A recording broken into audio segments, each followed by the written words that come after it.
welcome you firstly to Ship Canal House, which is the office of Gately PLC. I am Paul Jefferson. I'm a corporate partner at Gately, and I also sit on the board of Gately PLC. More importantly, for today's purposes, I'm the managing partner of the Manchester office, so welcome to our home. You're all very welcome to be here. A couple of housekeeping points. If you could make sure, if you haven't already, that phones are on silent. And it does get a little stuffy in this room, so if you want to take off jackets or whatever, please feel free to do so. It can get a bit overbearing, but if we open the windows, it's too noisy. So one thing or the other. I'm going to just do a quick intro and sort of welcome to Gately, and then hand over to Keith Hiscock. My role within Gately is corporate M&A and specifically private equity, acting for sponsors, mainly on the buy side, but straddling the divide into sell side too. So I do understand keenly the need for understanding valuation and understanding what your business is worth as you enter that fray, should that be the way forward for you. I won't steal any of the thunder of the guys who are better equipped and better experienced in that particular aspect, and I'll hand you over to them for what ought to be very interesting. It's been a difficult market for the last 12 months in terms of M&A, and one of the thorns in the side of buy-side sponsors has been understanding valuations, buy-side and sell-side, and coming to a sort of agreeable landing on that. In terms of Gately, we've been here in Manchester since 2010. We floated on the stock exchange in 2015, so we're the first UK-listed law firm. There are several others now, although we've evolved beyond that, and to call us just a listed law firm nowadays is to kind of miss the point. It's only half the story. We've done over a dozen acquisitions since IPO, and more than two-thirds of those have been non-legal. So as well as being a law firm, we have several complementary consultancy services now, including surveying, property services, business psychology, change, transition, and many others, where we offer a more holistic service to clients, and that's boded well in terms of our growth strategy. We've more than doubled in size since IPO in all the significant KPIs. 1,500 people, turnover about 160 million, and we now operate in 22 sites across the UK, of which Manchester is the singularly most important in my perspective. Manchester forms the backbone, the spine of the business alongside Birmingham and London, as you might expect, but we operate across England and Wales. So that's enough of a little sort of sales pitch as to who Gately are and why we're in Manchester, and happy to welcome you here today. I'm going to hand over to the panel, and I'll allow Keith, because you've heard more than enough from me, who's just sort of saying hello and welcome. I'll hand over to Keith to introduce himself and his fellow panel members and walk you through today's presentation. I'll be around later, hopefully meet a few of you for a coffee and a better catch-up. But welcome to Gately. Enjoy this morning's presentation. Thank you.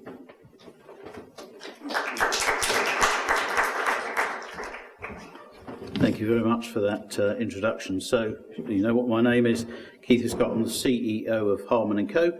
You might know Hardman as a sponsored research firm in London, i.e. we write investment research about quoted companies that is very widely available. We're the oldest firm doing that. But I'd like, first of all, to say thank you to Pro Manchester for organising this, and thank you to Gately for providing their facilities. Now, the title of this session is, Do You Know the Value of Your Business? It's time you do. You might ask, what do we at Hardman know about this? Well, we've a team of 20-odd investment analysts with an average of 25 years' experience in their sector. Many of them have been ranked number one by the ranking agencies during their career. And we combine that experience with a deep understanding of the difficulties of valuing private companies. We've been employed by lawyers for court cases, Big Four auditors for second opinions on valuations, stock exchanges, authorised corporate directors, private companies and their advisors. Now, the valuation of private companies used to be of really little general interest. Then along came the difficulties of dear Neil Woodford and the Woodford Equity Income Fund. And that's highlighted the issues around valuing private companies. Owners of private companies, who generally only sell their company once in their lifetime, have always worried that the buyer knows more about what the right price to pay is than they do, especially if, for example, the buyer's pursuing a buy and build strategy or is a private equity house. So investors want to be sure they're not overpaying, company owners that they're not being undervalued, and advisors that they're getting the best outcome for their clients. Now, this is less of an issue in the public sector for obvious reasons, although there's been lots of talk in recent years about the lack of liquidity in the public markets, and what is the right price there even. But it's the private sector that we're focusing on today, and in particular the difficult to value sectors. There are a few sectors, I think, in the private space where there are regular transactions, and it's fairly easy to work out the methodology to value and what the right value is. But there are plenty more where it's a bit of a minefield, really. So we're here today to see if we can cast some light on this subject. We're first going to hear a short introduction from a couple of our experts, and then move to a panel session where you, the audience, will get a chance to ask some questions. So let me first of all introduce the people who are going to be speaking today. So following me will be Richard Angus, who works with me at Hardman Co. He spearheads our services providing valuation advice on private companies. As I said, to stock exchanges, for court cases, authorised corporate directors, managements of private companies, etc. Then we're going to hear from Doug Lawson. Doug's the co-founder of MarktoMarket, which is the gold standard provider of data on SMEs in the UK.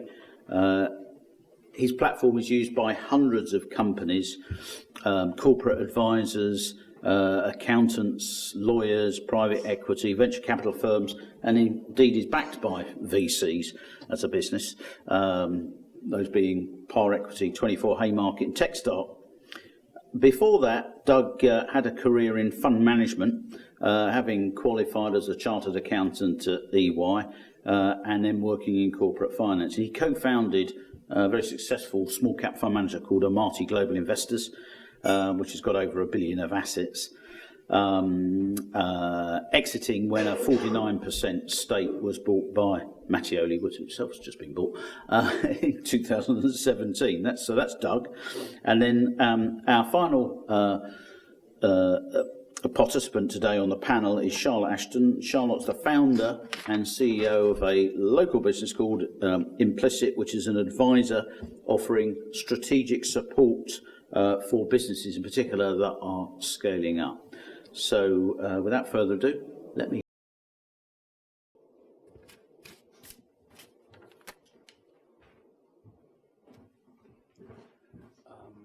Right, thank you very much, Keith. I've got a few slides, very few. I hope this is going to work in a minute. But thank you very much for coming today. Thank you to everybody, echoing what Keith has just said. We haven't been in Manchester very much recently because of COVID and other travel issues. And then Larissa and I came back to the corporate finance lunch that Pro managed to put on a few weeks ago, and we'd already booked a session up here. And we were so impressed with what we heard and saw. And then it fine-tuned us into why we're talking about something in the private world today, as opposed to most of the stuff that we have done in the past, which is very much public market related. Keith has done a lot of work on liquidity, and we think there is possible step change here in the way that investors are looking at the funds that they have available. And we think it's important, very important, that companies understand what investors are looking for and the time frame. Now, my background, I'm a chartered accountant at KPMG. Well, it was called Peak Marwick Mitchell in those days. It's a long time ago. I was a fund manager after that. As a result of that, I got into US investment banking, been involved in lots of US flotations. One of the easiest ones to explain was Starbucks, which is a story for another day. But then I met Keith when I retired my first time, and I've now got involved in the UK market, looking at various, I would say, influences, but trying to employ the American sort of knowledge that I have, We then came across Larissa, who's worked in the South African capital markets, and we have other people in the firm that have worked in other parts of the world on both the buy and the sell side, and we also have actuarial and chartered accountancy experience. But the key thing is, I think we deliver a certain amount of EQ as opposed to IQ. So IQ is very much, we are research analysts, we understand what's going on, etc., etc. You have to put the market element into that, which is the EQ. Do I really understand what's making the market move? Do I understand what people are worried about, what they're concerned about, what they're enthusiastic about? And you have to have a network, and this is really important, that helps you define these inflection points. And one of the reasons we're here today is because we think there is an inflection point. Now, I have no idea if this is going to work. So what we're here today to talk about is fair value. This is the definition that's in the accounting standards. This is the definition that is coming from IPEV, which is the International Private Equity Venture Capital Guidelines, which were updated in 2022. But we all understand, I think, intuitively, what IPEV, what the fair value is all about and what IPEV is saying. And today we haven't got time to go into things in great detail. So if I make general comments that you disagree with, that's one thing, but there will be specific issues that I won't address, which may well be more important to you, but we can talk about that later.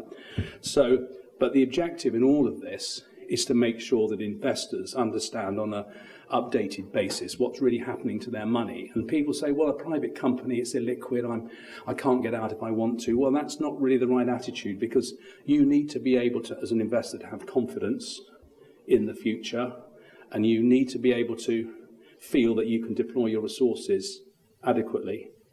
Now, in the public markets, we have a massive issue at the moment in the AIM, certainly in the AIM market, where if you talk to the CEOs and boards of many of the companies, they'll say their shares are ridiculously undervalued.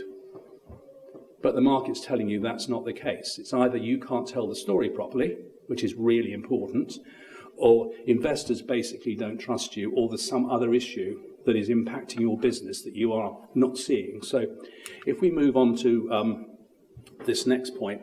So Keith told you we got very heavily involved in doing private valuation work on a consultancy basis. Most of this work we've done hasn't been on a primary basis, which means someone comes to us and says, what do you think my company's worth? They come to us and say, someone else has provided a valuation. This is the valuation. Is it something that's acceptable? So it's more like checking someone's homework as opposed to doing the original work. But we have done primary valuations as well. And we've had inquiries from lots of people, as Keith said, from lawyers, accountants, and various other people, and from fund administrators. And that was basically what Keith was alluding to in the Woodford case. If you're a fund administrator, you're responsible for basically pricing a fund. And if you don't know how to price the underlying elements that are non-public company elements, you've got a problem. That's taken us into another world, which is what processes do fund administrators use in order to actually work out whether the fair value underlying the investments is reasonable or not. It's more a process-driven thing. So when we decided to come up here and talk initially, we knew the FCA was going to get more interested in how private companies are valued. And that's been in the press. And they're going through a process at the moment, a preliminary process, and they'll spend more time later this year. What we didn't realise at the time, in fact it was only last month, that the Bank of England came out and said, we're worried, we've got about a sharp correction in the value of assets controlled by private equity companies.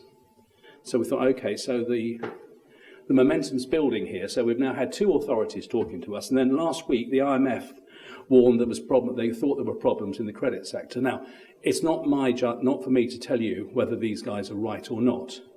You might think, well, once the cat's out the bag and everybody's telling you this, it's already discounted and known in the market. But what is really critical to our discussion today is when you're looking at a business, is it priced for success or is it priced for failure? And if you look at pre-2019, I would say a lot of companies in this country, private companies, were priced for success. And what do I mean by that?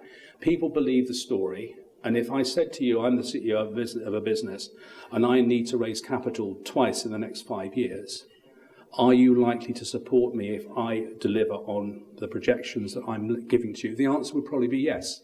Not a problem at all. And that's built into the system.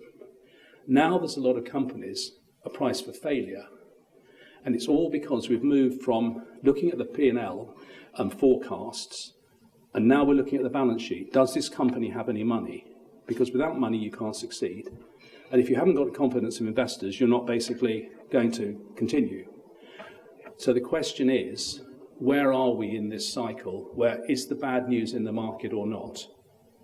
Right, so what's been happening in the last 2 months, certainly in London, is that we've found a lot of inquiries have come in, not from fund administrators, but we call them spontaneous inquiries from members of our network. So these people could be fund managers, they could be company owners, they could be all sorts of different people coming in and saying to us, can you look at this business? What do you think it's worth?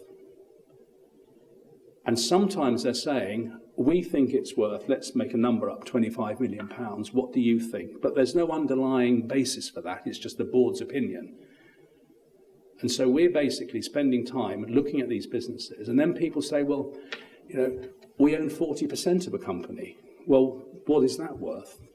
Well, why are you asking me the question? But what we think is underneath it all, these are not conversations that are coming in because people are massively worried. They're almost opportunistic. So we call this pencil sharpening. We think people are sharpening their pencils, looking around and deciding if they own is what they want to own, and if they want to buy something possibly available, what price should they pay? So if you go back, and I'm going to conclude on this point, we spend a lot of time looking at what IPEV says and following the IPEV guidelines.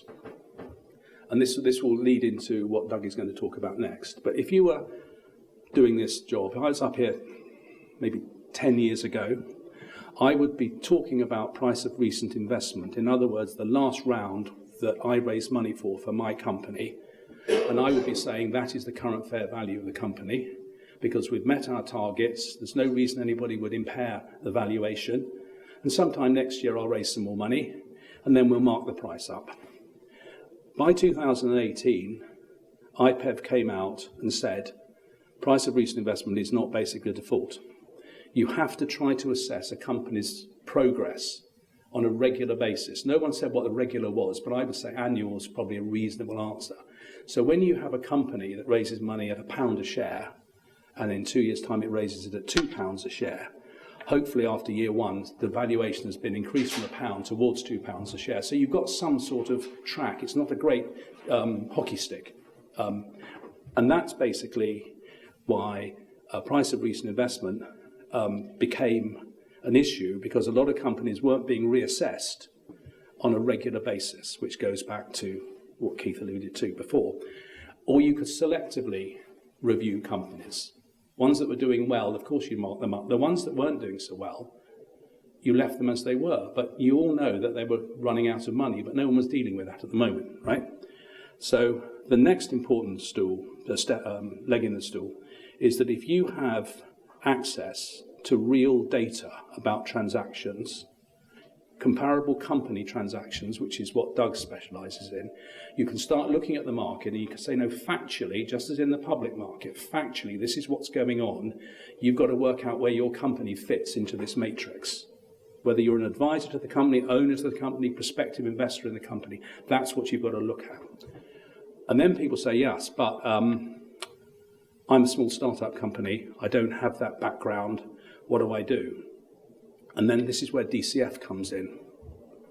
So discounted cash flow, you can make those numbers up to mean anything you basically want from a business model, unless you're very, very careful. And because interest rates are higher than they were 2 years ago, the present value of lots of businesses would be reassessed on a different basis from maybe 2 or 3 years ago. And then you come across people saying, we don't use DCF, we use P-worm. And you go, what on earth is P-worm? And that's the probability weighted expected return method, which looks at the company and says, well, this company today in the foreseeable future could have one of 4 outcomes. It could go bust, could go public, could get bought by trade, could get bought by private equity. And we'll try to value each of those probabilities, mix them up, and come back with the present value today. In other words, you look at the number you want and you fix the equation to give you the result you want. And so we are very keen to observe what's actually happening in the market as opposed to what people think is happening or would like to think. And I'll go back to what I said earlier. You talk to CEOs of some public companies who can't believe why the market doesn't recognise the value of that company. And I would say to them, you have to understand the difference between being priced for success and priced for failure. And if you don't have the financial resources and flexibility and the confidence of investors, quite frankly, they're going to go somewhere else. Because there is money available, but if you fail to communicate in an effective manner, you're not going to make it. Here endeth the lesson. Doug, I think we're over to you.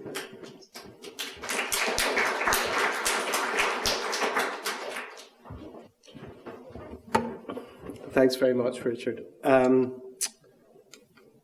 So I think, well, first of all, thank you very much to Gately and Pro Manchester, and a huge thanks to Hardman as well. Been brilliantly supportive customers to MarktoMarket. And also, it's really nice to be talking on the panel with Charlotte as well, who's another MarktoMarket customer.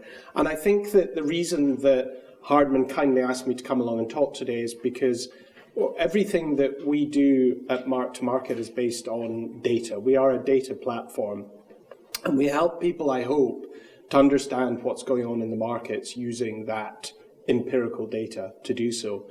And I'm also kind of a self-confessed valuation geek. I'm really interested in the drivers of valuation in companies. And by looking at the data and then applying the kind of context that people like Hardman and people like Charlotte that Implicit do, I think you start to build up the story. So this session here, this quick session here, is about that empirical data and what that is telling us.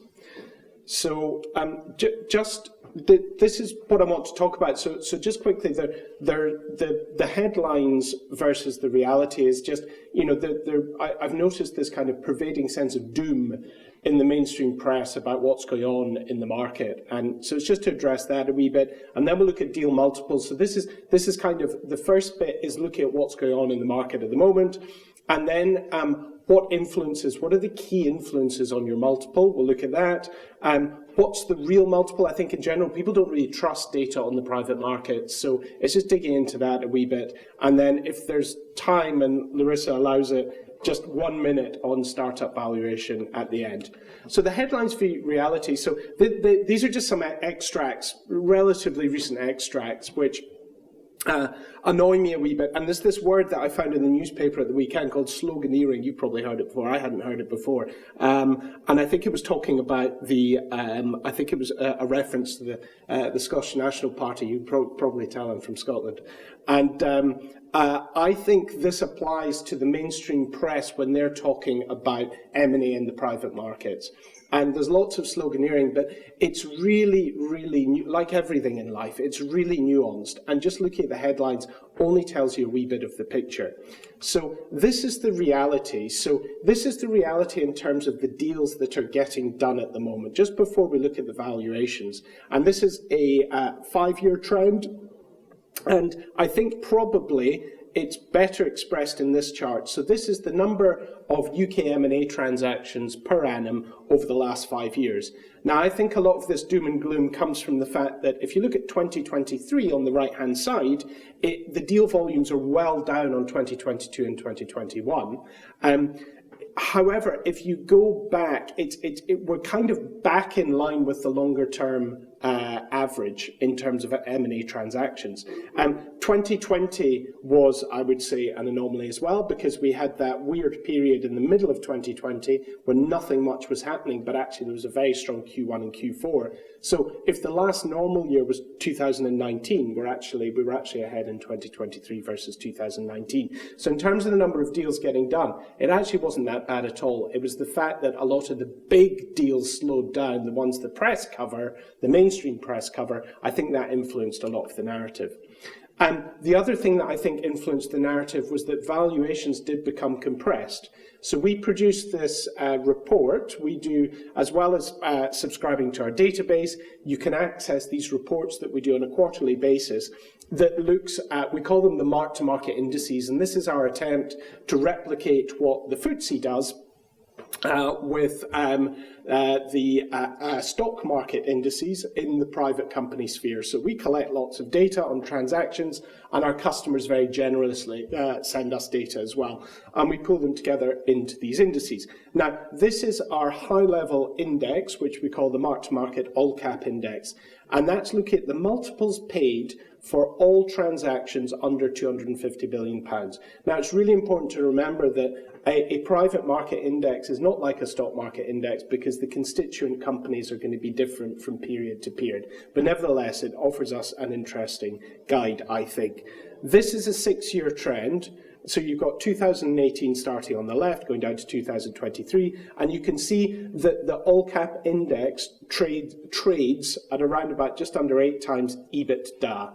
That's kind of the key measure of underlying profitability of a business, earnings before interest, tax, depreciation, and amortization. But in 2022, that fell to 7 times, and it's fallen again 6 times.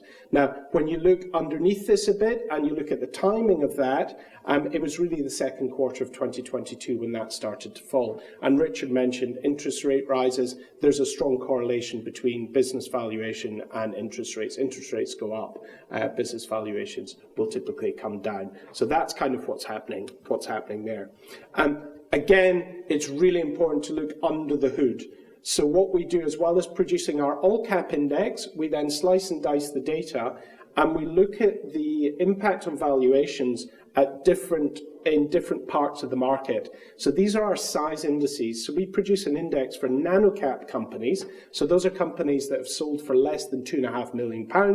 Micro-cap, £2.5 to £10 million companies. Small-cap, 10 to 50. Mid-cap, 50 to 250. And large-cap, 250 million. What this chart's telling you is that as companies get bigger, the multiple that's paid for those companies grows. Okay, so this is some kind of latest data. I think that, just in the interest of time, the one that I want to focus on is the bottom right chart, which is our mid-cap index. So this is looking at companies that have sold for between 50 and 250 million. And we've seen a big drop-off in valuations in that area of the market year on year. And I think that our sort of hypothesis there is that that's really key private equity territory. And therefore, it's key territory for leverage, for debt to be used as part of the funding package for these transactions. Interest rates rise, debt affordability comes down, the leverage ratio falls, and that tends to come off the price. So that's why I think we've seen a big fall in the mid-cap index over year on year. And you can see the other indices have the nano caps down 3%, micro caps down 10, small caps up 10, mid cap is down 23%. So that's where the big impact was. And then in terms of sectors, so this is just a few of the sectors that we cover. Industrials saw a big hit year on year, down 20%. Consumer was up, but actually consumer's been trading at pretty depressed levels for the last 4 years. And technology, media and entertainment was down marginally, but was down quite significantly in 2022. Okay, so this is influences on multiples. So rather than, what I've just shown you is some kind of recent trends that have been going on in the market. These are the kind of underlying factors that I think influence the multiple of your business, some of the key ones. And the acronym here is PIGS, and that represents predictability, P, predictability of revenues, I is industry, G is growth, and S is size. So first of all, predictability of revenue. So this is looking at the multiples paid for technology, media and telecoms businesses versus industrials companies. This is looking at revenue multiples this time. The line at the top is technology, media and telecoms. At the bottom is industrials. So by the last measure, 2.5 times was the median revenue multiple of a TMT business versus 0.9 times. A company within our TMT index is much more likely to have recurring revenues than a company within our industrials index. And buyers will typically pay for that revenue visibility.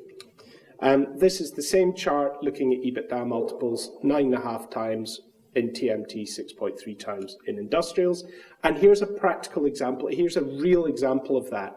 So this is just extracts from our platform. These are two deals that happened a couple of years ago. 4C was a Belgian business, Blue Owl was a UK company. They both do the same thing, broadly the same thing. So they're both in customer relationship management software. However, 4C is a systems integrator. So it builds the product and it walks away. So it charges professional services fees. Blue Owl Network is software as a service. So it has subscription rental type agreements. So Blue Owl Network, you get that great revenue visibility. 4C, you don't. Now, I'm sure there were lots of other factors that influenced the pricing here, but I'm sure that was a key one. And you can see that Blue Owl Network, the buyer paid nearly 7 times revenue for that business, and 4C, the buyer paid about 4 times revenue. So that just illustrates the importance of revenue predictability when it comes to the multiple of your business. In terms of the industry, why are some industries more highly valued than others? Well, recurring revenue, which we've just looked at. Some industries are associated with strong sustainable margins, and that kind of feeds into barriers to entry. Growth forecasts, is this an industry that's growing quickly? And also fashion at the moment. You just have to look at some of the AI influenced stocks to see the impact of things that are fashionable at any point in time. Practical example here, these charts, the turquoise bars are the median multiple for software companies in 2022-23, and the blue bars, the darker blue bars, median multiples for retail companies. So software traditionally associated with high multiples, retail traditionally associated with low multiples. The revenue multiple for software, 2.9 times, 0.2 for retail. EBITDA multiple, profit multiple, 10.8 times for software, 4.9 for retail. Growth. So buyers, sometimes you talk about buyers paying up for growth. And the theory here is that we've got 2 companies that are identical in all respects, with one exception. Company 2 is growing at 20%. It's growing its profits, its earnings at 20%. Company 1 is not growing. They both do 1 million of profits, 1 million of EBITDA. Company 1 sells for £5 million, Company 2 sells for £7 million. So if they both got 1 million of EBITDA, that means Company 1 has an exit multiple of 5 times, Company 2 has an exit multiple of 7 times. However, if you model out the earnings of those 2 companies into the future, if you compound that 20% growth for Company 2, Company 2's profits go from 1 million to 1.2, 1.4, and so on. Company 1, its profits remain at £1 million. And if you then translate that into the multiple that was paid for that business, after 2 years, the chart on the right, Company 2 is actually cheaper than Company 1 because it's grown its profits at 20% per annum. It's compounded that growth. So that's when people talk about paying up for growth. That's what's going on there. And here's the reality. So this is just a sample of transactions in software. Horizontal axis is the revenue multiple. Vertical axis is the growth rate. And you can see there the not particularly visible actually, but the dotted line represents the regression line, which shows a correlation between growth and the multiple that's paid. Last one, size. So if I can cast your mind back, I had a slide earlier that showed our different size indices, nano cap, micro cap, small cap, and so on. And it showed that the bigger the business, the bigger the multiple that's paid. And all this is doing here is showing relative to our all cap index. If you're a nano cap business, you'll be at based on our last data sample, your multiple would be a 30% discount to the all cap.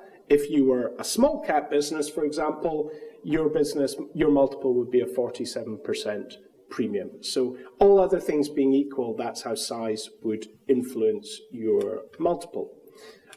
In terms of the real multiple, so this is just going back to this point about the trustworthiness of data. So if you're valuing a business and you're looking for EBITDA multiples that you can benchmark the value of your business with, you can build up a comp set. So a list of transactions where the businesses that have been acquired are very similar to the business you're trying to value. Now, I've done this here on MarktoMarket, a bunch of construction companies, and you've got a very wide range of multiples that were paid for these companies. And the median multiple of this sample is 6.6 times. However, what you need to do is make sure the EBITDAs that were used to drive that multiple are all consistent. So you need to make some adjustments. So what I did was I added back directors' emoluments, because one director might be paying £10,000 and taking everything out as dividends. The other director might be taking a commercial salary. Added back non-recurring items, R&D costs and other operating income, and the multiple moves to 5.5 times. And then some of these deals had contingent consideration, so adjusted for that, and the multiple moves down to 5 times. So it's really important when you're valuing a business, when you're looking at EBITDA multiples that were paid for similar companies, how is that EBITDA built up, and is it consistent across your comp set? Last thing, very quickly, startup valuations, completely different ballgame, of course, because you tend not to have an EBITDA number, a profit number, to stick a multiple on. You may not even have a revenue number to put a multiple on. So we also track pre-money valuations of startup companies. This is something that I've heard a bit and experienced myself. So this idea that you can actually create, looking forward, you can think about the valuation today. So looking ahead, what could this business be worth in the future? And therefore, what's this business worth today? So a number of key questions. How much the business need? Let's say it needs £600,000. How far away is my exit as an investor? 10 years. What do I think this business can be worth on exit? Well, I've got a model here that tells me the business is going to be doing 40 million of revenue and 8 million of EBITDA. I probably won't believe that, but anyway, let's just run with that. Market multiples say these businesses are worth 2 times revenue and 8 times EBITDA. So you get a theoretical exit value there. I need a 10 times return, and I expect to be diluted by 50%. So you start with the value in the future, 10 years in the future. Midpoint of that 64 to 80 is 72 million. Take the midpoint and divide it by my return, my required return, which is 10 times, gets you to £7.2 million. I think I'm going to be diluted by 50%, 3.6 million, and take off the money the business needs to get to the pre-money, which is 3, and then you can try and substantiate that with data on similar businesses that are raising similar amounts of capital that are at a similar stage of development. And this is the last one, this finger in the air approach. How much are you raising? I'm raising a pre-seed round of £500,000. Investor says we take 20%. Founder says, I wish I'd asked for $1 million. You know, sometimes that's what it comes down to. Great. Thank you very much, guys.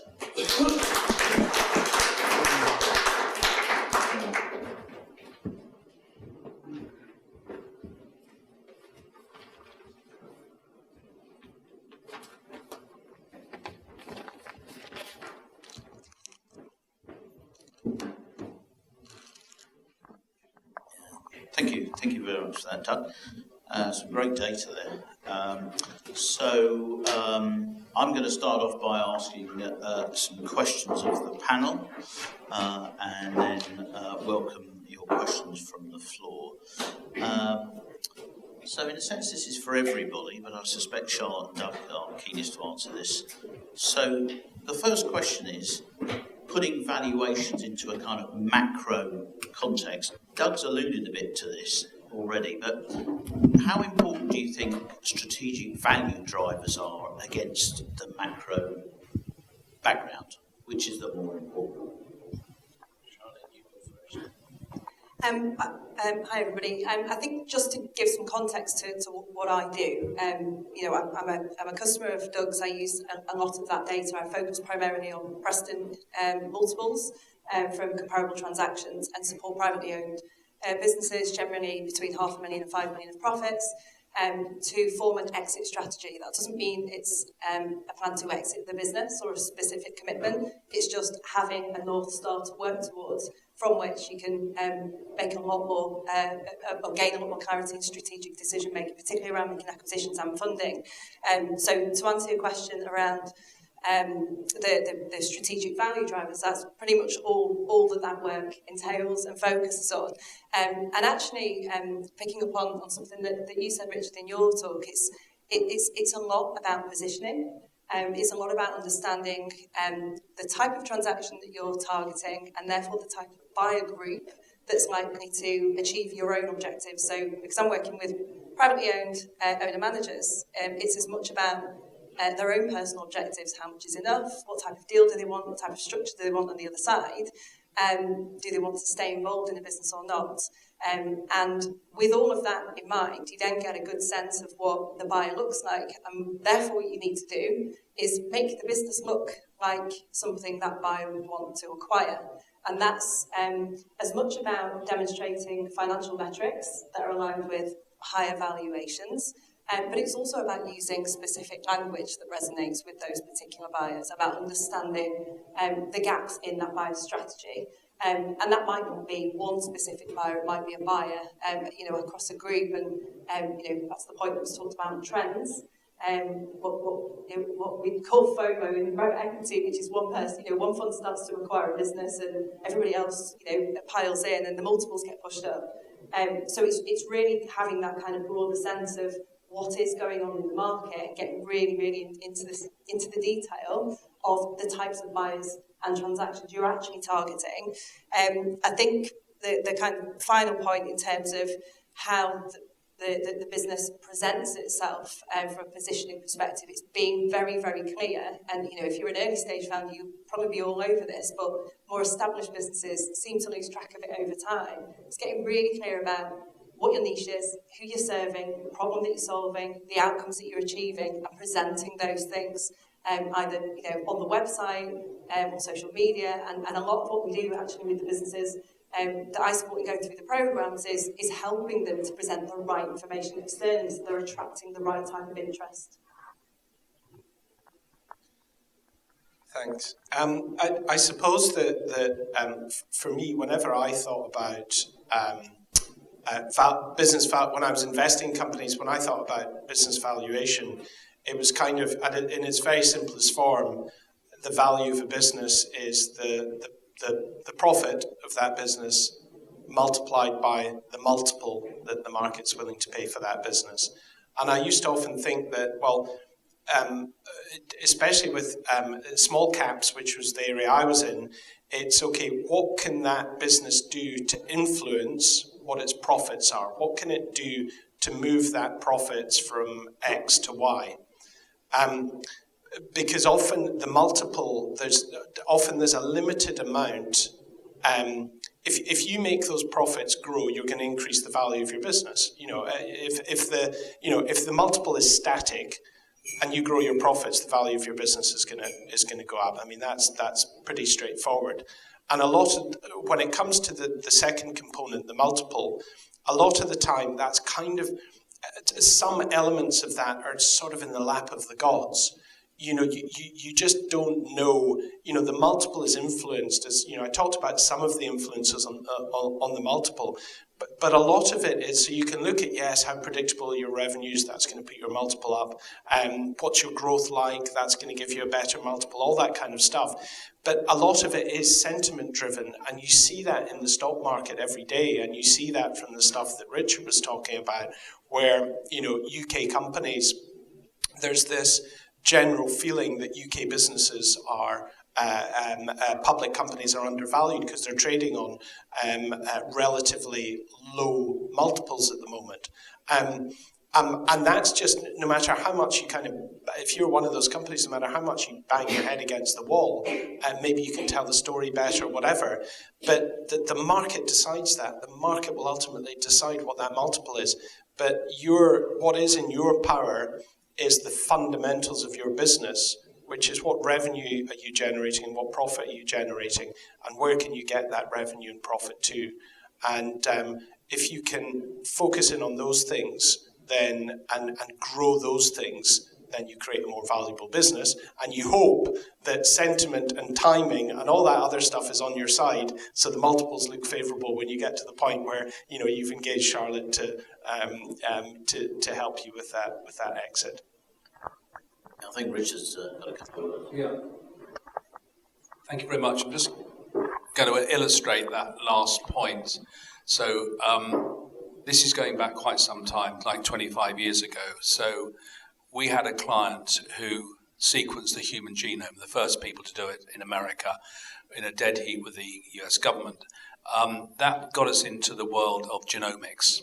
So that's basically personalized healthcare based on your individual qualities and whatever you have right and wrong with you, and a lot more, I would say, specialist healthcare advice, as opposed to us all being given similar tablets for similar issues or whatever. And out of the blue comes a lady who runs a glass dish maker. Now, she provides glass dishes to a number of health labs.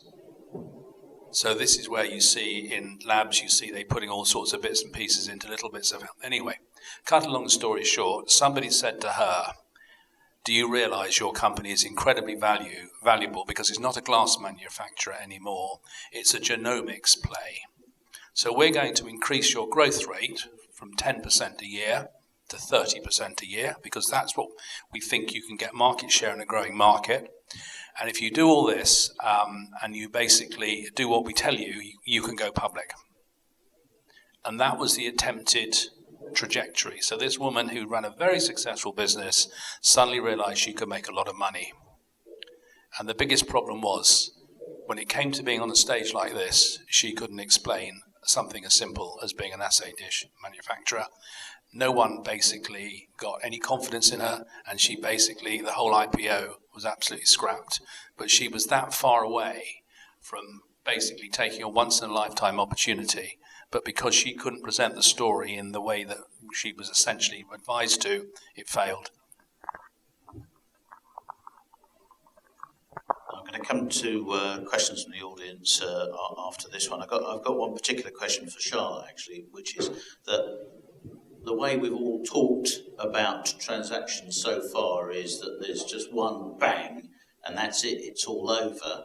But that's often not the case, is it? And the earn-outs or various other opportunities for the owner of a company to get value at various stages. And so, is it more important to worry about the first stage or the last stage of the valuation? It's a really important point, particularly in the context of how much private equity money is in the market or should be coming to market over the course of the next year, because exit is definitely not binary for privately owned or private owners, and that's why getting really clear around their own objectives and understanding whether or not they have the motivation to carry on with the business, whether they would benefit from having some added value from, say, an investor or even a strategic acquirer that's going to give them more access to infrastructure. Being really clear about their role and their strength within the business and how far they can take the business. Whether they run out of capacity or capability, and then kind of mapping out what that next stage could look like, and getting really clear about the future growth potential of the business. I think you're right, a lot of the focus tends to be, and when clients first come to me, all they want to know is how much of my business is worth today. And my answer is always, that's not the most important thing. The most important thing, regardless of whether you're selling 100% of the business on day one or you're selling 50% of the business to private equity, is that you can demonstrate that there is upside growth potential. And I think, Doug, your stats support all of that. You've got to be able to see and create a vision for whichever buyer to see that there is sufficient growth in the market that you're serving, and if there isn't, then you have to diversify and start to do that. Perhaps you might be proving out a buy and build at play. You don't necessarily have to go and acquire lots of businesses, but if you can start to build a relationship with potential businesses that are going to improve some of your value drivers. So, for example, we were talking about recurring revenue streams. One of the clients I supported last year, who I got introduced to, and he said, "Oh, it's nice to meet you, but I don't want to sell my business." And I said, "Great, I don't want to sell your business either. I want to make it more valuable." He was going to make an acquisition, which it was in the IT managed services sector. All it would have done is added revenues. and acquired a business in a location that would have been very, very difficult for him to integrate. The rate of growth that they were achieving, they would have generated 2 million of sales that they were acquiring within 12 months. So it was clear to me straight away it wasn't the right acquisition to make. And when you start to look at some of the value drivers for those businesses, percentage of recurring revenue, being able to evidence high levels of cash generation, which obviously are very important from a private equity perspective to be able to pay down debt, margin quality, and then really understanding whether sector niche is important for that type of business really helped to clarify and identify the fact that there were a lot of gaps in their ability to cross-sell to their existing customer base. So we turned down the acquisition, or thankfully didn't go ahead with it. And out of the conversations that we'd had to see if there were other products that they could sell into their existing client base, he remembered a conversation with a reseller that had a product that, from customer referencing, was demonstrating that all of their customers wanted. And he acquired that for $500,000 and automatically increased the recurring revenue because it was a SaaS-based product. It increased profits, cash generation. Their customers were happy because it was serving a need in a niche sector. And it automatically moved them from a 6 to 8 times multiple range to an 8 to 10 times multiple range. So I think it's a long way of answering your question that valuation it's only worth as much as someone's willing to pay for it, and you have to, regardless of the type of deal that you're looking for, you have to be able to tell the story and to get that potential buyer to buy into that story, whether you're involved or not. Thank you. So, any questions from the audience at this stage? Does anybody have a question they'd like to ask? Okay, let me move on to my next general question, which is of the panel. Do you think the balance of power at the moment lies with sellers or buyers? And I don't want to prejudge, but I'm suspecting you're going to say buyers. If that's the case, do you think sellers have understood that and recognised it?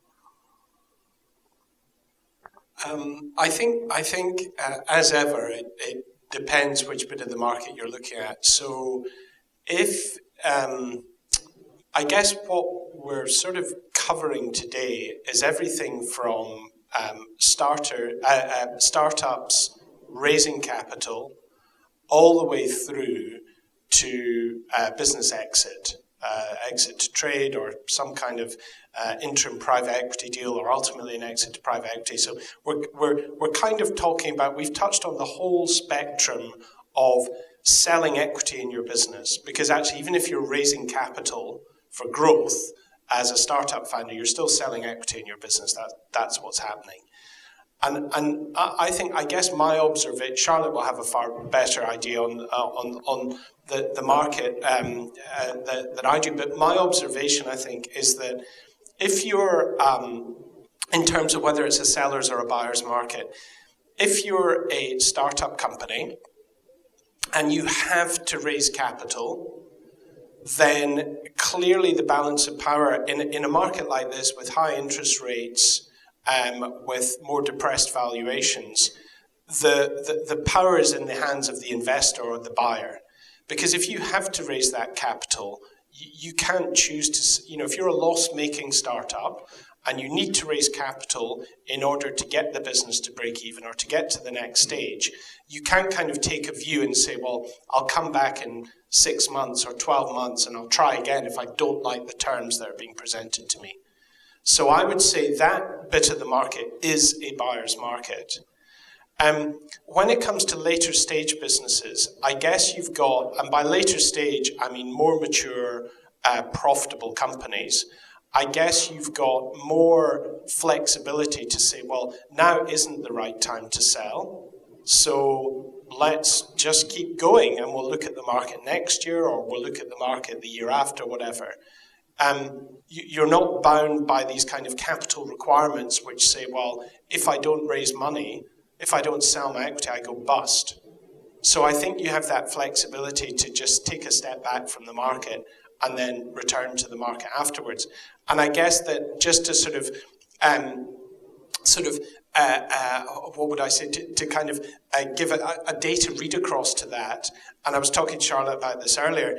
If you look at the deal volumes, for example, in those later stage areas of the market, some of that kind of that typical private equity sweet spot, they have fallen because you've got businesses that my hypothesis would be you've got businesses that can go, well, I don't want to sell just now because I don't think I'm going to get the right price for my company. If you go right back to the beginning, actually the kind of angel, the pre-seed seed market in terms of equity raising has been really robust in terms of the amount of businesses funded and the capital raised. It's the valuations that have gone down. So in other words, that bit of the market, there's still money there, and the founders need that money. I'm hoping Charlotte will agree with this point, which is that the more mature bit of the market, the money is still there, but the founders, the business owners, don't necessarily have to take that money at the moment. I think it's always going to be a buyer's market for from an exit perspective if founders don't prepare themselves and don't educate themselves around the process and the best way to get through it. There's a ton of stats around. I actually found something that I think supported it a couple of weeks ago, that about 75%, between 75 and 80% of transactions fail first time, that up to 50% of value is lost during a process, and it's normally down to really basic, simple mistakes. That buyers know what to look for, and once they get the founders into a position where they're in the movie, they're spending the money, and they've spent all the they've paid all the fees, they sort of get backed into a corner where they have to do the deal. Now that's obviously being, that's taking a very extreme view. It doesn't always pan out like that. But the fact is, there's a ton of money that needs to be invested from private equity and from corporates that need growth, whether they're listed or whether they're privately funded. They need to acquire businesses, but they need to acquire high quality businesses where they're very clear about what the value is, what the synergies are likely to be, and their ability to integrate those businesses, which corporates aren't particularly strong at either. So I think a lot of the challenge around, is it a buyer's market or a seller's market, it comes down to how well you prepare yourself. You can't, the majority of those transactions are unsuccessful because people are reacting to an approach. So, I hadn't really thought about selling my business. It's really validating for somebody to come and offer, and make an offer for a business when it's not really something that you planned or considered. So you're probably a bit flattered by it. And then you launch straight into providing information. So you provide information, you don't really understand what the implications are, you don't really know what they're looking for, and you're just backing yourself into a corner in terms of them being able to push the valuation down. Now, clearly, there's a huge amount of things that you can do, and that's a lot of what I focus on is as a starting point, educating founders of firstly what it's going to feel like in a process if you haven't prepared yourself, how many different advisors you've got to deal with. It feels like everybody's trying to catch you out, because at the same time as them taking up all of your time, you've got to keep the business running, and if the results drop off, the value drops. And if they find something that goes wrong in due diligence, the value drops, and all of a sudden, it's not looking that attractive anymore. And then you start to realise what life is going to be like on the other side of the deal as an unemployable employee, particularly if you're tied in through deferred or there's an investor there. So I think it really depends on whether certainly for privately owned businesses, whether they understand that there is a potential problem. If they start to engage in discussions around selling a business, particularly if it's only one buyer, it's very risky to do that. Corporate finance people in the audience will agree that competitive tension, it has a big part to play in achieving and sort of retaining value within processes. I think on the earlier stage part of the market, I would agree that it is a buyer's market. I think there's a few slightly concerning trends, particularly around lots of private capital, so angel money, SEI, SEIS money that's going into businesses. The valuations are suppressed, so the founders are giving away more of their equity. and they're not necessarily getting the same level of management that they would from, an institutional investor. And so when it comes to needing to raise the next round, they're not quite hitting any of the metrics. And I think there'll be a few things that come out of the back of that.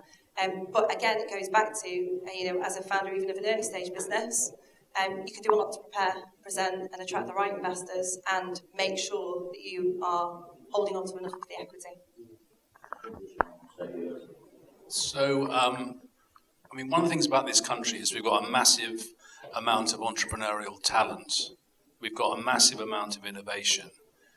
And I think you can tell from what we talked about earlier that Keith and I are very concerned to keep an eye on basically markets and sentiment and confidence. That's a real driver, is what we've been talking about today.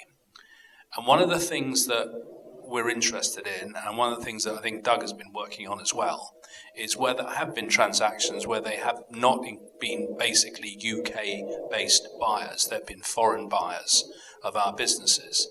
And from a strategic point of view, you don't really want to give away too much of your, I would say, intellectual content too cheaply, because people over here don't really understand what you're talking about when you explain your business. So this is a topic for another day, but one of the things that we're really interested in is how do you value intellectual property in small, high-growth businesses. So pre-COVID, you would say that basically your IP, your trademarks and your copyrights and your patents, it's all a cost of doing business. It protects your brand. Basically get on with it. Now we've got a lot of companies with private companies, some public companies with very depressed valuations who've got a lot of content in the cupboard in the form of IP, but it's never been exploited either because of commercial slowdown in the market or developments, or basically they haven't had the right amount of money available with the right staff to basically gear up.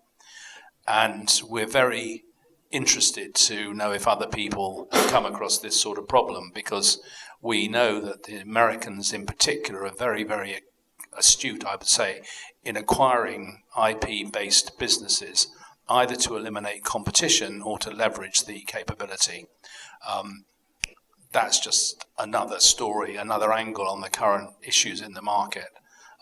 How owners can explain to investors who are not experts what the underlying value and potential in their business is.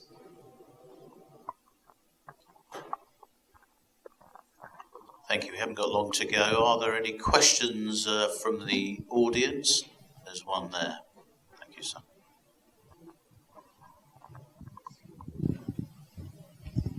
When you talked about sort of valuation based on revenue and EBITDA, but correct me if I missed it. I don't think I heard anyone mention annualized run rate, which is the way that I've been told that you should look at that.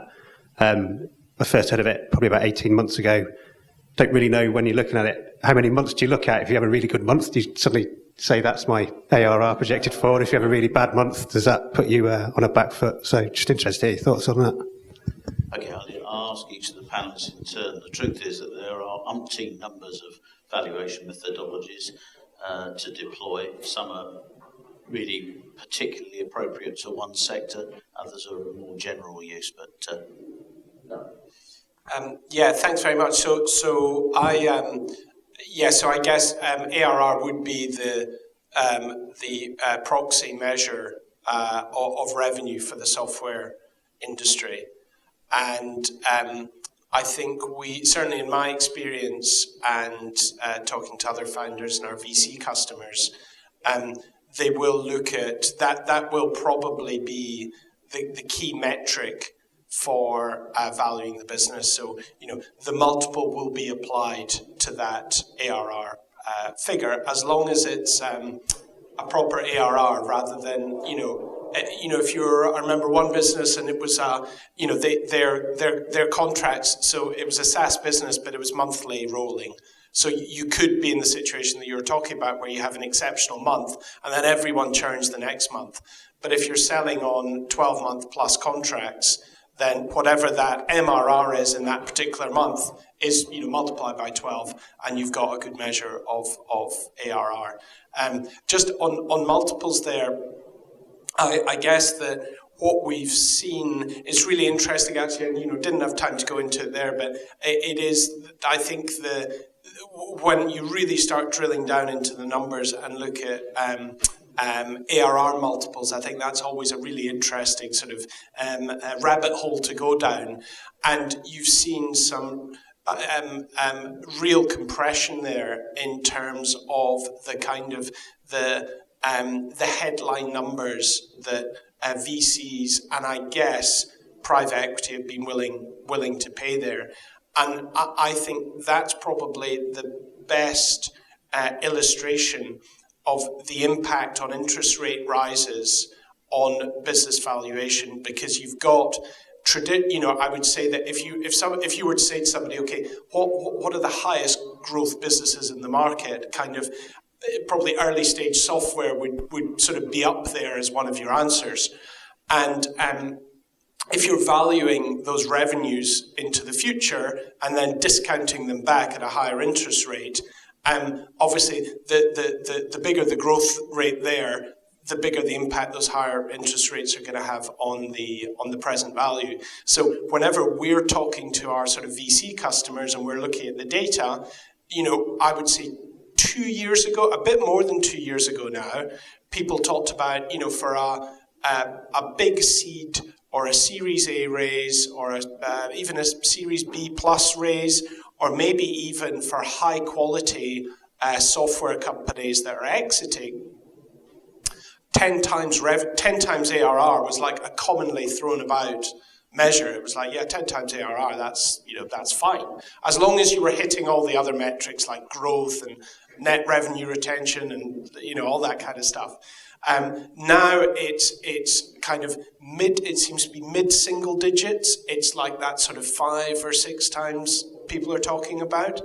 The one caveat there is I think that your annualized growth rate has a massive bearing on what that multiple is. And different people have different measures. Somebody I spoke to recently, their little metric was, okay, what's your growth rate?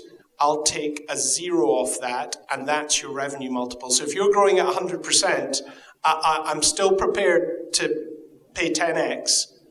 But if you're growing at 50%, it's 5x, and so on and so forth. So I don't know if that answer, does that answer? Are you suggesting that ARR is only relevant for like a software business? And the reason I asked is because it came from Sorry, I don't have to shout now. I came from a tech business where I'd first heard of it, and I no longer work in a tech business, and I don't know if looking at ARR as an indicative metric to use with a multiple for evaluation is anything relevant for the business I'm currently in. What sector are you in? So it's a financial advice business, about 30 years old. Yeah. It's not growing, but it's growing rapidly in the past and is now sort of plateaued, but has 99.5% recurring revenue. Yeah. So it's, when I looked at your pigs model, I could satisfy a lot of it. I was assuming it was tech, but to me the same applies to long-term any business with long-term recurring revenues. I think you can justifiably put a multiple on that recurring revenue number. And I'm guessing with your business model, the clients couldn't all walk out. The clients could all walk out tomorrow, but based on historic evidence, that's extremely unlikely to happen. And an investor or buyer would be able to use that as an indicator of your retention rate or whatever that is. So definitely, and I guess when the wealth industry and the IFA industry was going through a lot of, and I guess it still is going through a lot of consolidation, I certainly hear a lot of talk about revenue multiples being paid in that industry. And I guess the logic behind that is it's got to be an industry where you could, in theory, I know you wouldn't, but you could just lift those revenues into the buyer, and if you wanted, you could eliminate a lot of you could make the EBITDA whatever you wanted to make it. Although I know in practice you wouldn't. Interestingly, we've had a steer from BDO and from Clearwater. They both suggested that EBITDA rather than revenue is the metric on which the multiple would be based. But I don't know why. I don't understand the difference. Why in some businesses you would look at one, and in other businesses you would look at the other metric. I mean, to me, I'll pass over to Charlotte. To me, I would focus on if it is one of those businesses where you could lift a lot of the revenues and you could eliminate a lot of the cost, and it's recurring revenues, I would say revenue multiple is a legitimate thing to look at. If you couldn't do that, I would agree with EBITDA multiples. Sorry. Thank you to Gately for hosting us today, and a big thank you to Hardman Co and Larissa for helping us organise everything, and a big thank you to all the speakers, and thank you all so much for coming out. I hope you've enjoyed today's session. If you did want to talk to anyone afterwards, we're doing an afternoon session as well, so the speakers will be here as well. So big round of applause for the speakers.